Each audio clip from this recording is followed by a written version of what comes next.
మంచిగా అనిపిస్తుంది. కానీ సార్ ఇప్పుడు విభేదాల నుంచి విడిపోవడం అనేది చాలా కామన్. ఏమంటారు, విధానాలు నచ్చకపోతే బయటకు వచ్చేస్తారు. కానీ ఆ బయటకు వచ్చిన క్రమంలో పర్సనల్గా కూడా అటాక్ చేసుకున్నారు వాళ్ళు ఒకరికొకరు. మన రోడ్లో కుళాయిల దగ్గర ఎక్కడ కొట్టుకుంటారు కదా, అలా అంత ఆ భాషలో మాట్లాడుకుంటున్నారు వాళ్ళు. మీరు ఇప్పుడు ట్రంప్ను 8 ఏళ్ళ నుంచి 10 ఏళ్ళ నుంచి చూస్తాను. నేను మస్క్ను కూడా చాలా ఏళ్ళ నుంచి అబ్జర్వ్ చేస్తాను. ఇది అదే కేటగిరీ. ఇప్పుడు మన దగ్గర ఒకటి ఉందండి, ఆ ముహూర్తంలో పుట్టి భీముడు, దుర్యోధనుడు, ఆ కీచకుడు, వీళ్ళందరూ వీళ్ళు కూడా అటువంటి ముహూర్తంలో పుట్టిన వాళ్ళే. ఎవరు ట్రంప్, ఇలాన్ మాస్క్ అన్నది వీళ్ళకు ఒక విపరీతమైన కొద్దిగా బుద్ధి ఉంది. దాన్ని దేన్ని కూడా ఎక్స్ట్రీమ్ తీసుకుపోతారు. అసలు కొన్ని ఎంత చెండాలాగా మాట్లాడతారంటే కొన్ని జర్నలిస్ట్ అయితే అసలు అది నోరా పెంట అనిపిస్తుంది ట్రంప్ మాట్లాడేది. నా ఇలాన్ మాస్క్ తక్కువడేం కాదు, అదే అన్న, ఆయన ఇద్దరు అంతే. ఈజ్ ద రిచెస్ట్ గా in the world, is the most powerful గా ఇన్ ద వరల్డ్. అయితే ఇక్కడ చైనా మాదిరి అతను కదండి, కిమ్ చైనాలా జో మ్యాంబో, మన రిచెస్ట్ పర్సన్ తీసుకుపోయి ఆడ ఆయన he has to resign and give up all the properties కదా అక్కడ. అట్లా ఇక్కడ యుఎస్లో అట్లా చేయరాదు అన్నట్టు, కోర్ట్ సిస్టమ్ ఉంది కాబట్టి ప్రెసిడెంట్ పర్సనల్గా పోయి నేను ఆయన పోయి పోలీసులను తీసుకురామంటే నో, పోలీసులు కూడా పోడు. He has a protection, legal protection బాగుంటుంది అక్కడ. సో అతను కూడా ఇష్టం వచ్చినట్టు మాట్లాడుతున్నాడు. బాగా ఫండ్ చేశాడు సార్ ఆయన ఎలక్షన్కి మొన్న ఫండ్ చేసినట్టు, నేనే కదా గెలిపించా అని చెప్తున్నాడు. ఇక అనొచ్చు ఆయన వల్ల గెలిచిండు, బంపర్ మెజార్టీతో గెలిచిండు. ఫండ్ చేసిండంటే ఫండ్ చేసిండు ఒక 140-150 మిలియన్. ఆయనకి ఎంత అంటే చిల్లరా, ఒకరోజు సంపాదించేంత పెట్టిండు. కాకపోతే ఏంటంటే అతను వర్బల్గా పోయి క్యాన్వసింగ్ చేసి ప్రతిదాన్ని చేసి, ఎలాన్ మాస్క్ అంటే ఒక క్రేజ్ ఉండేది, ఒక క్రేజ్, ఇప్పుడు అతను ఒక మూవీ స్టార్ మాదిరి క్రేజ్ ఉండు. నేను ఒకసారి ఎలాన్ మాస్క్ వస్తాడని చెప్పి పెద్ద పోయి ఆ మీటింగ్ పోయి నాకు ఏం చేసినా టికెట్ దొరకలే. ఆడ పోయి ఆ చుట్టూ తిరిగి 3-4 గంటలు తిరిగి వెనక్కి వచ్చేసిన, ఆస్ట్రేలియాక పోయి 4 గంటలు రిలీజ్ చేసుకుని. అటువంటి క్రేజు ఎవరికి లేదు ఎటువంటి కూడా. ఇప్పుడు అదే బిల్ గేట్స్ కానివ్వండి, ఎటువంటి వస్తే బిల్ గేట్స్ వచ్చింది కదా అని పెద్ద అతను వస్తాడంటేనే పెద్ద ఒక రాక్ స్టార్, మన ఈ సినిమా యాక్టర్లు వస్తారు కదా, అటువంటి క్రేజ్ ఉన్నది అన్నట్టు అతను. సో ఆ క్రేజ్ అతను పాలిటిక్స్ లో పెట్టి ఇతనికి సాయం చేసిండు. వచ్చి డబ్బులు ఇవ్వడం ఒక్కటే కాకుండా అతని క్రెడిబిలిటీ కూడా పెట్టేసి ఆర్గనైజ్ చేసి మీటింగ్స్ చేసిండు. సో ఎలాన్ మస్క్ కంపెనీస్ కూడా విపరీతంగా అమెరికా గవర్నమెంట్ వైపు నుంచి చాలా సబ్సిడీస్లు ఉన్నాయి, అవన్నీ మనం క్యాన్సిల్ చేస్తే అమెరికాకి మంచిది అని ట్రంప్ చెప్తున్నాడు. నిజమా? ఫస్ట్ ఆఫ్ ఆల్ ఏదైతే ఎలక్ట్రిసిటీ మీద సబ్సిడీ ఉందో అది బైడెన్ ప్రభుత్వంలో పాస్ అయినప్పుడు అందులో వ్యతిరేకించిన మొదటి పర్సన్ ఎలాన్ మస్క్. ఎలక్ట్రిసిటీ వెహికల్కి ఇప్పుడు మన ఈవీ వెహికల్స్ అక్కడ $7,500 ఏదైతే క్రెడిట్ ఇస్తారో దాన్ని అపోజ్ చేసిన నెంబర్ 1 పర్సన్ ఎలాన్ మాస్క్. ఇప్పుడు యాక్చువల్గా ఒకవేళ కనుక ఈవీ క్రెడిట్స్ కనుక క్యాన్సిల్ చేస్తే బెనిఫిట్ అయ్యేది ఎలాన్ మాస్కే.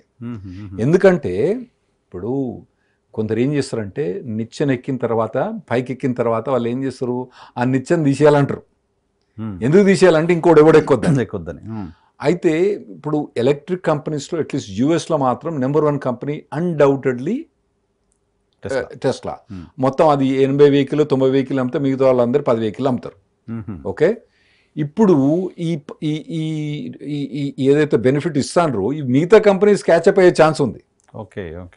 అతనే అంత మంచి పర్సన్ అంటలేను. అతను ఏ నిచ్చెన అయితే ఆయన ఎక్కిండో, ఏదైతే బెనిఫిట్స్ వచ్చి ఆయన ఎక్కిండో ఆ నిచ్చెన తీసేయడానికి అతను ట్రై చేస్తాడు.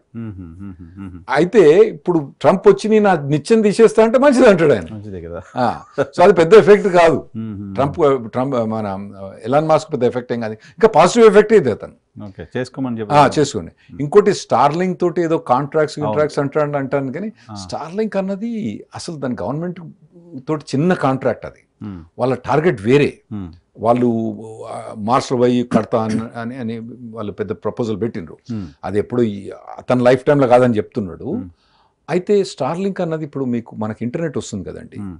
ఇప్పుడు స్పెషల్లీ ఇంటర్నెట్ అంతా ఏం చేసినంటే ప్రపంచం మొత్తం వైరింగ్ చేసిండ్రు.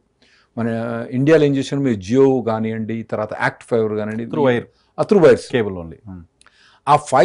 వాటన్ని వైర్ చేయాలంటే చాలా కష్టం. ఇంకోటి ఈ వైరింగ్స్ అనేది మీకు రిమోట్ ప్లేస్లలో పోలేదు. సిటీస్లో మెయిన్ సిటీస్లో అన్నిటి వైరింగ్ వచ్చింది. ఈ వైరింగ్ మెయింటైన్ చేయాలంటే కష్టం, ఎందుకంటే ఎక్కడ దిగిపోయినా కానీ ఆ మొత్తం ఏరియా దిగిపోతుంది. ఎక్కడ దిగిపోయిందో వాడు ఎట్లా ఎత్తుతాడో మాకు తెలియదు. అయితే ఇప్పుడు స్టార్లింక్ అన్నది మీకు డైరెక్ట్ ఇంటర్నెట్, దీనికన్నా మీకు గ్రౌండ్ నుంచి వచ్చేదానికన్నా fast. Okay, like cell phone signal, cell phone signal, like cell phone signal, let's cell phone signal. Cell phone signal మాదిరి మీకు ఇంటర్నెట్ ఫాస్ట్గా వస్తుంది. ఫాస్ట్ ఎక్కడి నుంచి వస్తుంది మీకు? ఇప్పుడు సెల్ ఫోన్ సిగ్నల్స్ ప్రతి దగ్గర మీ దగ్గర సెల్ ఫోన్ టవర్స్ పెట్టాలి. ఈ స్టార్లింక్ అన్నది మీకు ఒక 40,000 సాటిలైట్స్, 40,000 సాటిలైట్స్ను పైన వదులుతాడు అన్నట్టు. అవన్నీ పోతా ఉంటాయి కాబట్టి మీకు కనెక్షన్లో ఇంటరప్షన్ కాదు. మనకు ఆల్రెడీ డిష్ నెట్వర్క్ అవన్నీ ఉన్నాయి. ఆ డిష్ నెట్వర్క్ ఏంటంటే మీరు ఒకటే సైడ్ పాయింట్అవుట్ చేయాలి, తర్వాత కొద్దిగా అప్పుడప్పుడు వర్షం వచ్చినప్పుడు ఇవి వచ్చినప్పుడు పని చేయవన్నట్టు.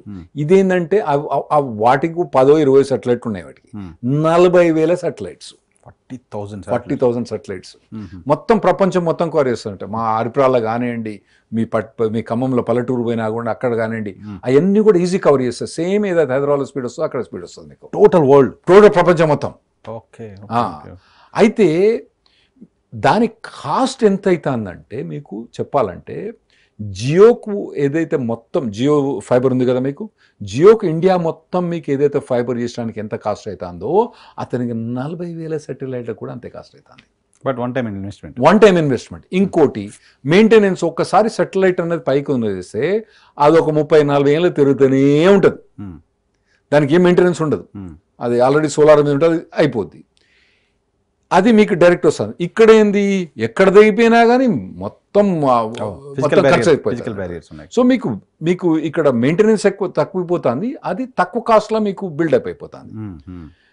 ఇతని సిస్టమ్ ఏం చేసిండంటే స్టార్లింక్లో ఒక మనం నార్మల్గా సెటిలైట్ పోయినప్పుడు మన సెటిలైట్ పోయినట్టు ఏదైతే రాకెట్ పోద్దో ఆ రాకెట్ ఒకటేసారి వాడాలన్నట్టు. అంటే ఇప్పుడు కోటు బూట్ వేసుకుంటాను అన్నట్టు, ఈ వేసుకుంటానంటే ఒకరోజు వేసుకుంటా మళ్ళీ రోజు వేసుకురాదు. అతను ఏం చేసిండంటే ఇది వేస్ట్, అతను రాకెట్ సైంటిస్ట్ కాదు, అనే ఫిజిషియన్, కొద్దిగా ఫిజిక్స్లో ఉంది కానీ రాకెట్ సైంటిస్ట్ కాదు. అతను రష్యా పోయి చూసేమనంటే అరే ఇదంతా వేస్ట్ అయ్యి ఇట్లా పోయి పడేసిరింది, నేను దీన్ని తయారు చేస్తాను అని చెప్పి తయారు చేసి అదే రాకెట్ను రీయూజ్ చేసి పంపిస్తాను అన్నట్టు. అయితే ఇదివరకు ఒక సాటిలైట్ వదలాలంటే లెట్స్ $1,000 అవుతుంది అనుకోండి, ఇప్పుడు అయ్యే ఖర్చు $2.5-3 అవుతుంది. నేను ప్రపోర్షన్గా చెప్తాను, ప్రపోర్షన్ ప్రతి కేజీ ఒక కేజీని అంతరిక్షంలో వదలాలంటే ఇదివరకు ఎంత కాస్ట్ అయ్యేదో దానికన్నా 100 చాలా తగ్గిపోయింది అన్నట్టు దాంతో. సో దానివల్ల ఏంటంటే మీరు 40,000 సాటిలైట్స్ని తీసుకుపోయి వదిలేసి వస్తుంది అన్నట్టు. సో ఈ స్టార్లింక్ అన్నది ఇట్స్ వెరీ బిగ్ ప్రాజెక్ట్. అది ట్రంప్ ప్రభుత్వం ఏం చేయరాదు, అతని కెపాసిటీ కూడా లేదు. అక్కడ ప్రభుత్వం, అక్కడ కోర్ట్స్ ఒప్పుకో. ఓకే.